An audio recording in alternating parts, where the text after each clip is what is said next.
Ever met someone who literally couldn't stop laughing? Like, not just a giggle fit or a good chuckle, but a relentless, unstoppable cackle that blurs the line between joy and madness. Meet James Trilby, a bloke whose laughter is both a blessing and a curse, depending on how you see it.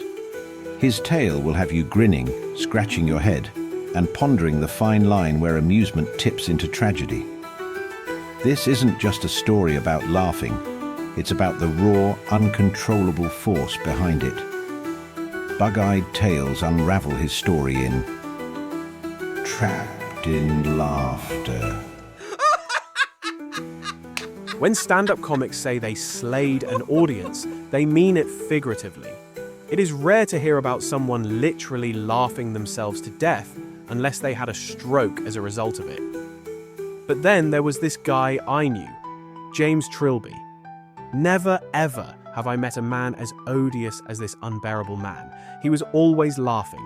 His words were bursts of laughter. He would cry with laughter. He would sneeze with laughter. He was a messed up man. Messed up, yes, messed up. So messed up that his heart seemed like a playground of sorrows and laughter. But sorrows and pain were drowned out by his cackles. One time he fell from his motorbike. It shattered his kneecap and left him writhing on the pavement, laughing hysterically.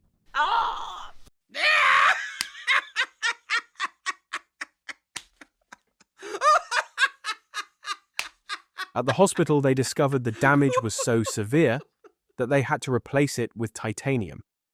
Yet even as they explained the procedure, he was cackling uncontrollably, tears streaming down his face. The doctors, baffled by his reaction, struggled to operate as his body shook with laughter. They couldn't calm him down long enough to give him proper anesthesia, and his raucous giggles echoed through the prep room like some kind of maniacal soundtrack. Weeks later, with his new titanium kneecap, he limped back into town, still chuckling at the absurdity of it all. A robot knee. He joked to anyone who would listen. Maybe I should replace the other one just for fun.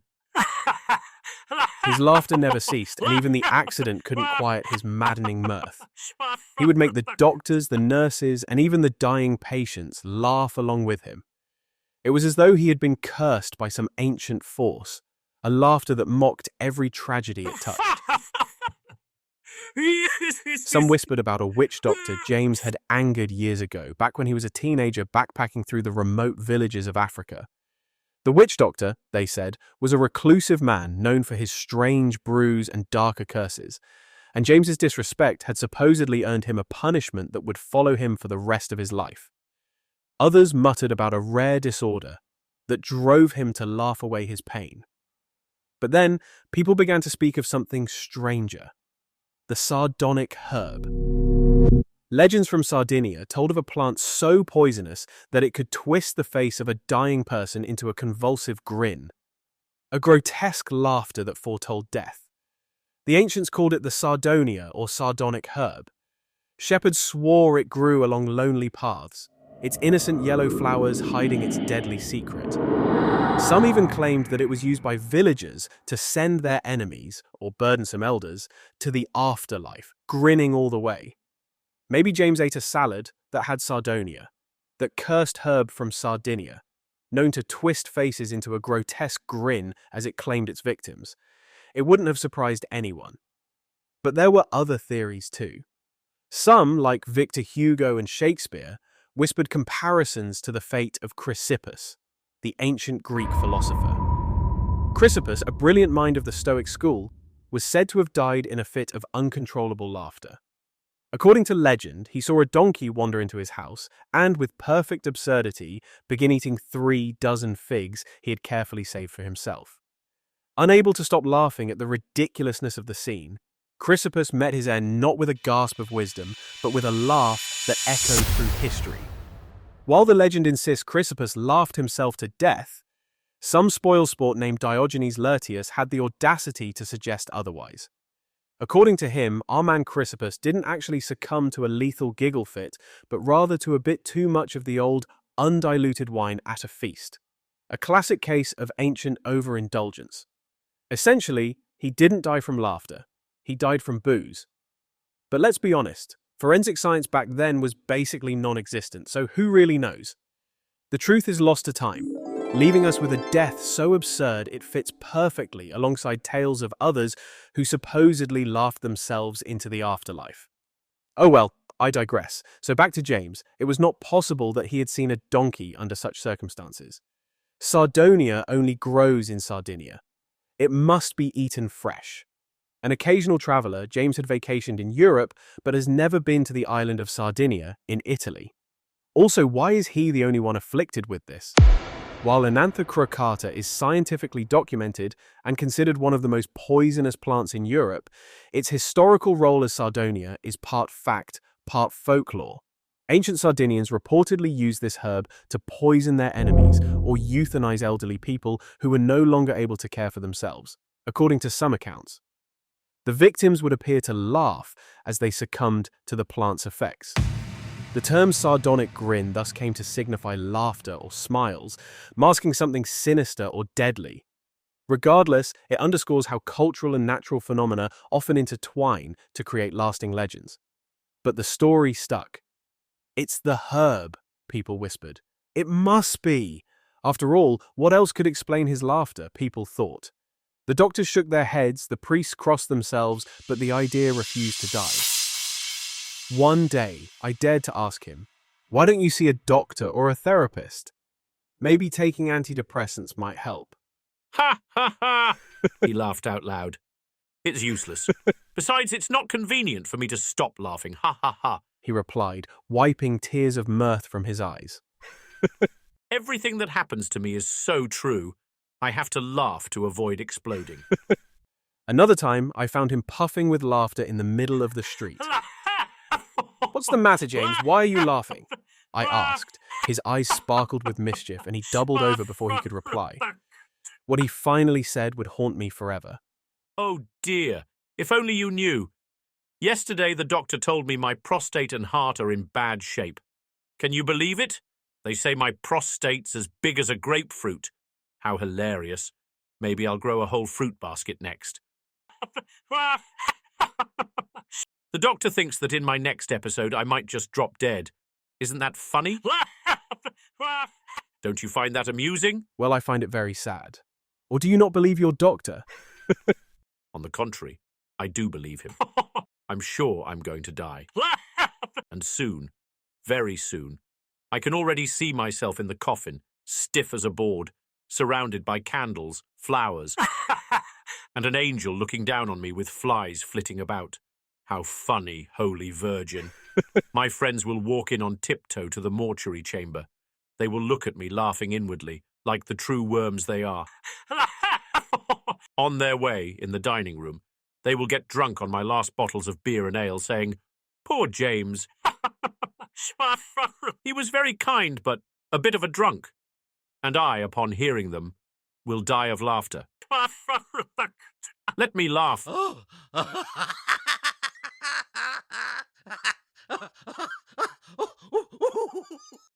And that madman laughed at himself as a horse might laugh wearing a frock coat and a plush top hat, looking at itself in a mirror's reflection. How maddening. Later, I found him at an English pub. He invited me to have a drink with a guffaw that made the shelves, the counter, the lamps, and all the glasses and bottles tremble. The bartender and two waiters were engulfed in laughter. They burst out laughing. A broken clock even started ticking. The laughter that James felt upon seeing me left him speechless for 15 minutes. When he was finally able to dry his tears, he said to me, stuttering and blinded by laughter, "Don't you know I'm in mourning? Yes, my friend. Someone close to me has died, and I'm trying to drown my sorrows." "Who?" More bursts of laughter stopped him from continuing. His eyes were bloodshot from laughing.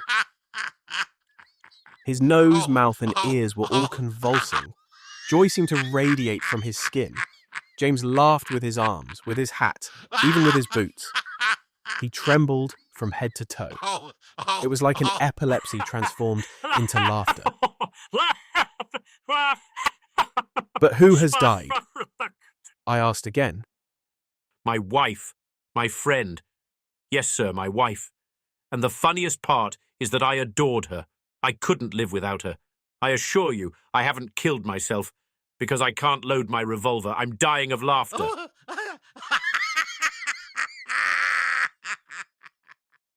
And all because of one of her antics. I can't cry because the laughter won't let me.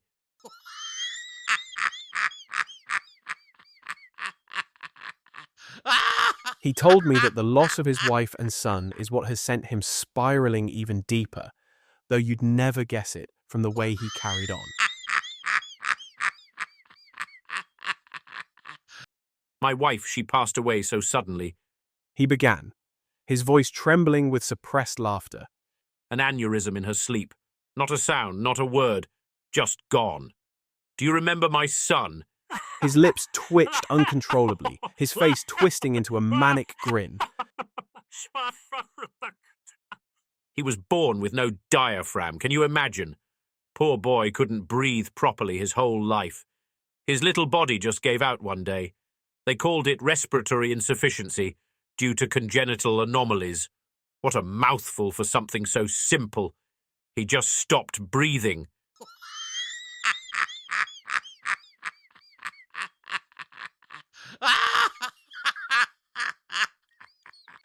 He paused, choking on laughter so intense it left him gasping for air. No diaphragm. I mean, it's almost funny, isn't it? His whole life was a fight to breathe, and in the end, he lost. How ironic.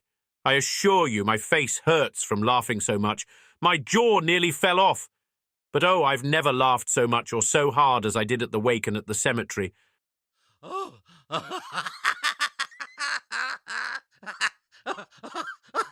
His laughter rang out, echoing through the room. Tears streamed down his face, not of grief, but from the relentless convulsions of his uncontrollable mirth.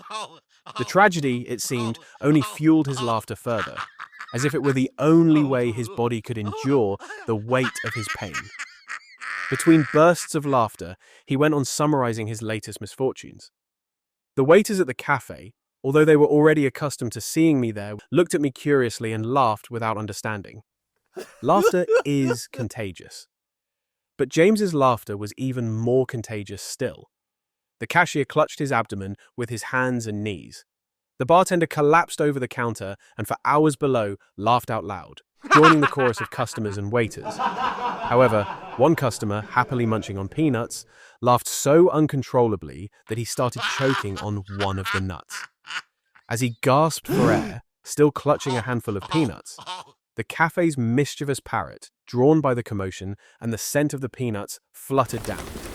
Seeing the man's gaping mouth, it mistook it for a feeder and eagerly pecked at it, adding chaos to an already dire situation. The combination of laughter, the peanut, and the parrot's antics was too much. He gasped, his last breath amidst the chaos. The parrot, unaware of its crime, squawked mockingly as the man's eyes closed for the final time.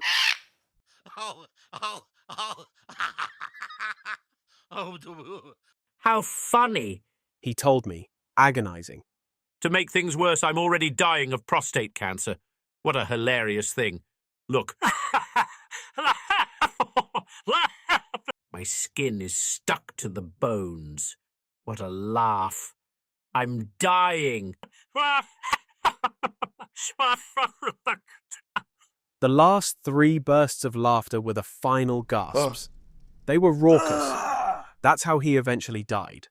Dead like a worn-out clown, sprawled in the circus ring. His face filled with blood. The facial muscles slackened beneath the skin, due to the extreme tension. His lower jaw cracked horribly, collapsing onto his chest. It was broken.